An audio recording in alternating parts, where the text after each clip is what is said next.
Red, storyteller and event consultant. She's connecting to us from Kenya, Africa, and she attended our first T.O.M. Storytelling Hour in April and was inspired to tell her story, A Fire. So, A Fire, please welcome Njeri.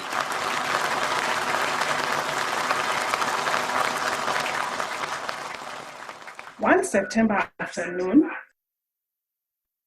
in a village in central Kenya, the afternoon sun had cast his gaze, like a strict head teacher's warning gaze, sending scorching rays onto the dry ground. The soil, baked by the heat, had crack lines, like an eggshell from which a chick is about to hatch, suffering from extreme heat and want of rain.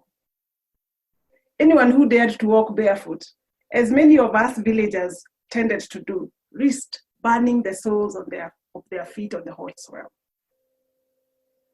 My mother sat at the shade of the acacia tree in the middle of the compound, her winnowing basket in hand, and we, the children, watched from the shade of the open kitchen as she bounced maize off from the end of of the basket to the other, without one single seed falling off the basket. The hot, lazy sun was suddenly interrupted by cries of distress. Woo-wee! Woo-wee! Translated to, help, help! My mother quickly thrust her winnowing basket aside, rushing towards the road, fastening her clothes together and shouting back at us, please lock the house. And which we did, and we ran to catch up with her. At the slopey side of the farm, 3 homes away, no 2 people could agree on how the fire had started.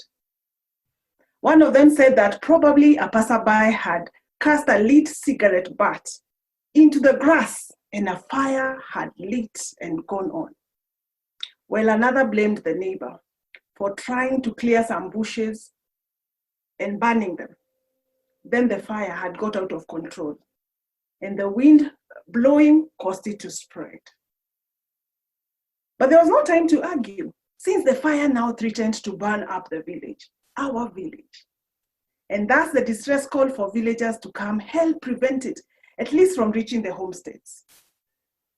Men and women holding large branches had begun beating down the fire, seeking to redirect it from the direction of the homesteads, where the cattle sheds and the houses were located. My mother and her fellow villagers realized that since they could not fight the fire, the best they could do was to keep the fire away from their homes.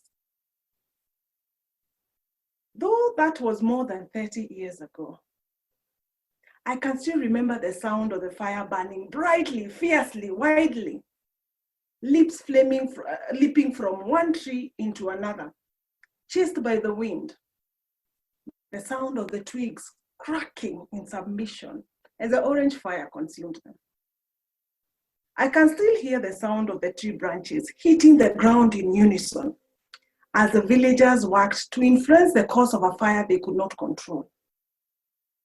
I can still see the sweat dripping down their faces, some stained with soot, a cough here, a cough there, and smoke billowing in one direction and then another because of the wind. The fire, satisfied, eventually died down after many hours, having burned every piece of grass, every bush, every maize stalk that previously stood on the now barren ground. Previously hidden homes were now visible through the fences. Fences and bushes around them had been burnt down, and the trees had been stripped of whatever covering they previously wore. As we walked to school the next morning, in our innocence as children, we were mesmerized by a still smoldering log over there, and by the sound of the burnt grass stubs as we deliberately stamped on them, and seeing a land that is stripped of whatever it had before. The land was all black and sooty. The fire had transformed the land from brown and bushy to a naked, barren, and hopeless-looking expanse of black. The hot sun still burned. What could be worse?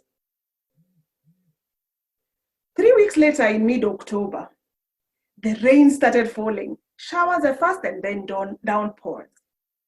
The farmers could now begin digging holes and rows on the land as the ground had begun softening after the very dry season.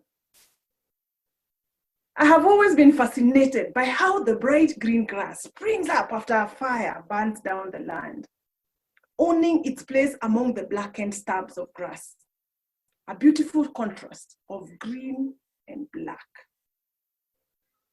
With the rains, the land that had previously appeared hopeless and bereft of life began springing to life. Leaves began coming out of the ground.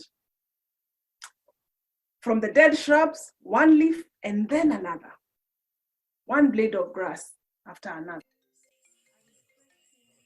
poured out. The ground sprouted with new life. Wild flowers that we had not seen in years decorated the lush landscape as the months went by. And my mother discovered several acacia tree seedlings. You know, she had previously believed that acacia seeds do not germinate, but the fire had burned life out of them. Occasionally, a fire will burn through our lives, stripping us of previously held pride, property, and place, burning up our status, substance, and sometimes our sense of direction. And life begins to look like an endless expanse of black, all soot, ash, and lifelessness. It looks like the end, as it did in my mother's farm and in our village in that season. This story, the story of my village in central Kenya, and of a fire that burned when I was 10, is a story to remind us that it is not the end. Some seeds need to burn for the life inside them to come out and to be released for new growth, new ideas, fresh blessings. It is only a moment because a rebirth is coming, a chance to rebuild. 6 months after the fire in our village, in our innocence, we walked through the grass on our way to school, stopping to pick and smell the wildflowers, tying together long strands of grass in play. Although we still saw some blackened tree stumps in the midst of the bush, the rainy season had brought in a refreshing, and the fields in our farm and in the village were lush. They were green, they were hopeful, born again, a rebirth.